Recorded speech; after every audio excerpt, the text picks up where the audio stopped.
અમદાવાદ સહિત રાજ્યભરમાં વરસાદનો કહેર જોવા મળી રહ્યો છે અને ગઈકાલે મોડી રાત્રે પડેલા વરસાદના કારણે શહેરના અનેક નીચાણવાળા વિસ્તારો જે છે તે પાણીથી ભરાઈ ગયા છે। હાલ જે આ દ્રશ્ય જોઈ રહ્યા છો, અમે હાલ જે છે નારોલ વિસ્તારમાં છીએ અને નારોલ વિસ્તારનો આ નેશનલ હાઈવે નંબર 8 છે અને તે ક્યાંક ને ક્યાંક હાઈવે રોડ જે છે તે પાણીથી ભરાઈ ગયો છે। વરસાદી પાણી જે છે તે હાઈવે પર ફરી વળ્યા છે અને તેના કારણે આ જે દ્રશ્ય જે છે તે રસ્તો જાણે નદી બની ગયો હોય તેવા દ્રશ્યો જોવા મળી રહ્યા છે।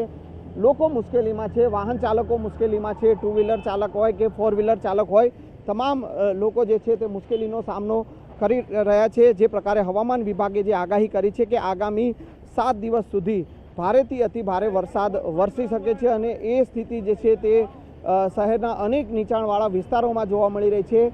નારોલનું આ દ્રશ્ય છે કે નારોલમાં હાઈવે પર જે છે તે વરસાદી પાણી ફરી વળ્યા છે અને જે રસ્તા જે છે તે ક્યાંક ને ક્યાંક નદી બની ગયા હોય તેવા દ્રશ્યો જોવા મળી રહ્યા છે। કેમેરામેન નિલેશ સોસા સાથે સંજય ટાંક, ન્યૂઝ 18 ગુજરાતી, અમદાવાદ।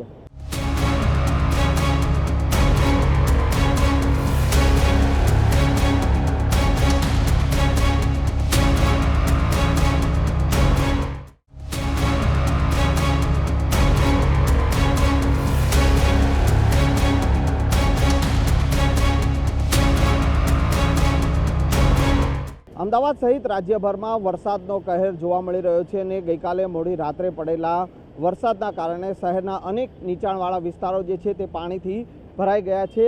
હાલ જે આ દ્રશ્ય જોઈ રહ્યા છો, અમે હાલ જે છે નારોલ વિસ્તારમાં છીએ અને નારોલ વિસ્તારનો આ નેશનલ હાઈવે નંબર 8 છે અને તે ક્યાંક ને ક્યાંક હાઈવે રોડ જે છે તે પાણીથી ભરાઈ ગયો છે। વરસાદી પાણી જે છે તે હાઈવે પર ફરી વળ્યા છે અને તેના કારણે આ જે દ્રશ્ય જે છે તે રસ્તો જાણે નદી બની ગયો હોય તેવા દ્રશ્યો જોવા મળી રહ્યા છે।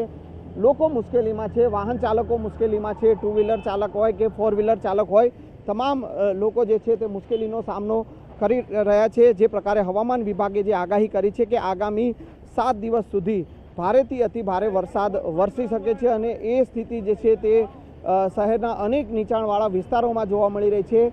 નારોલનું આ દ્રશ્ય છે કે નારોલમાં હાઈવે પર જે છે તે વરસાદી પાણી ફરી વળ્યા છે અને જે રસ્તા જે છે તે ક્યાંક ને ક્યાંક નદી બની ગયા હોય તેવા દ્રશ્યો જોવા મળી રહ્યા છે। કેમેરામેન નિલેશ સોસા સાથે સંજય ટાંક, ન્યૂઝ 18 ગુજરાતી, અમદાવાદ।